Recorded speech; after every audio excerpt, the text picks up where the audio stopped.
This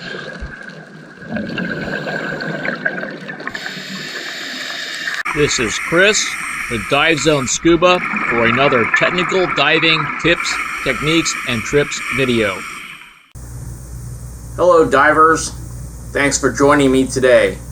The subject of today's video is life after TDI Extended Range or Trimix or PADI TEC50 or TMX50.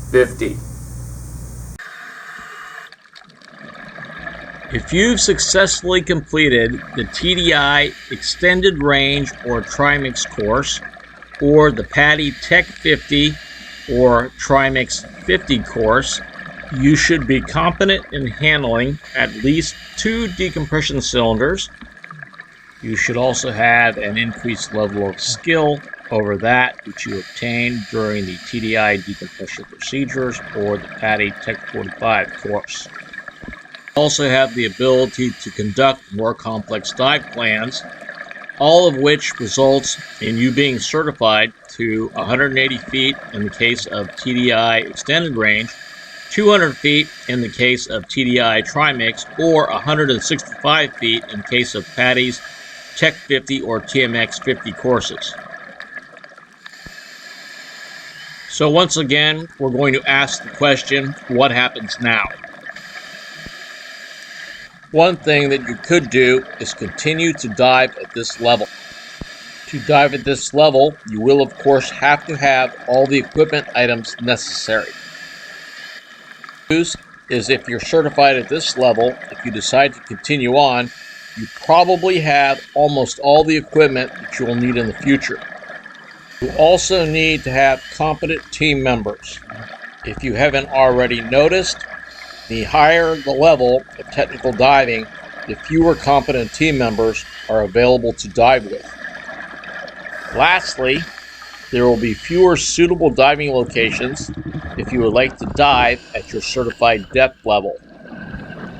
As a result of these issues, many divers stay at this level of technical diving.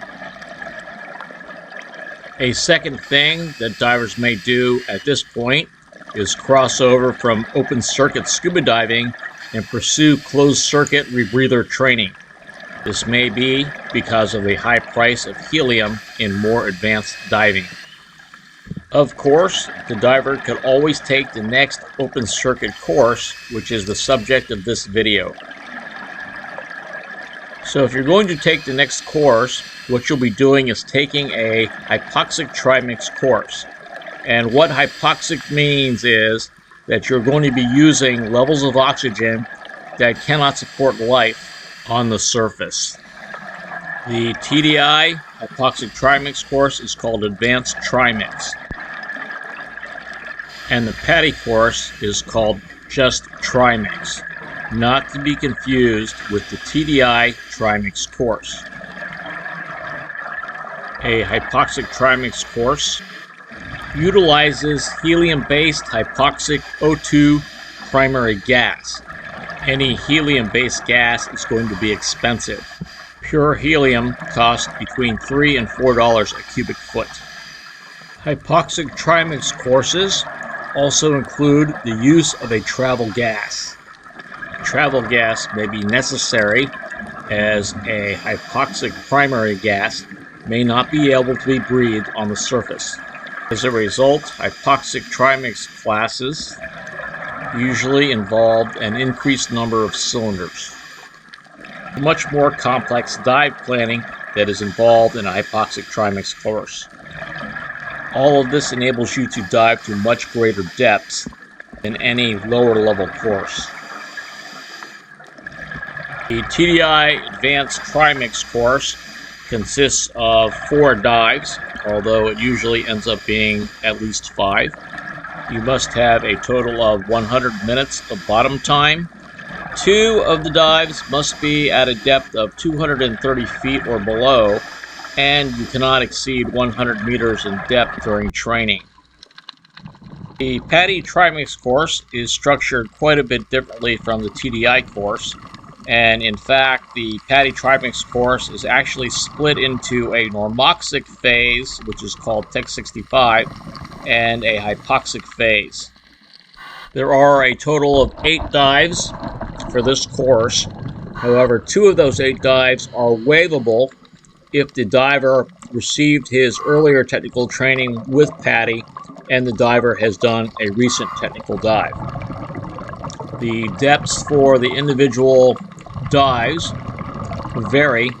However, on the last dive, you must go to at least 245 feet. Lastly, the diver is not allowed to exceed 300 feet during training. At this level of training, divers can choose between TDI Advanced Trimix and PADI Trimix. So what we're going to do is spend a moment or two discussing the advantages and disadvantages of each. Of course, a diver may elect to go with one agency versus the other agency due to agency loyalty, but there are other issues beyond just that. The first is that the training could be very close to being identical in terms of the skills and abilities of the student, but one of the issues that occurs is that a lot of dive operators do not interpret the course standards as they might otherwise. And this is most prevalent with the depth limitation issue between the 2 agencies. Because TDI says that you can achieve 100 meters in training versus PADI being 300 feet in training, some dive operators will allow TDI divers to dive deeper than PADI divers. Dives that are regular dives, not training dives. This is despite the fact that PADI says that with suitable experience that there is no specific depth limit for people with the PADI Trimix certification. Another issue is the fact that PADI specifies that, at least on dive 8, that you must reach a minimum depth of 245 feet, whereas TDI only specifies that 2 of the dives must be to at least 230 feet. This can make training through PADI a little bit more difficult in particular locations than with TDI. A good example of this is West Palm Beach, Florida, where the Cormu wreck is at 230 feet. So that would be suitable for the depth requirements for TDI, but would not satisfy the depth requirements for PADI Trimix Dive 8. Another potential issue is the cost of the course. Because the PADI Trimix course has normally 8 dives that can be reduced to 6 versus the 4 dives for TDI, it is likely in most locations and with most instructors that the PADI course would be significantly more expensive than the TDI course. However, in reality, most divers that have reached this level of training don't really care how much it costs. They just want to have it done. So those are just a few things to consider when you're considering your life after Extended Range, Trimix, TEC50, TMX50. This is Chris with Dive Zone Scuba. Thanks for watching, and please subscribe.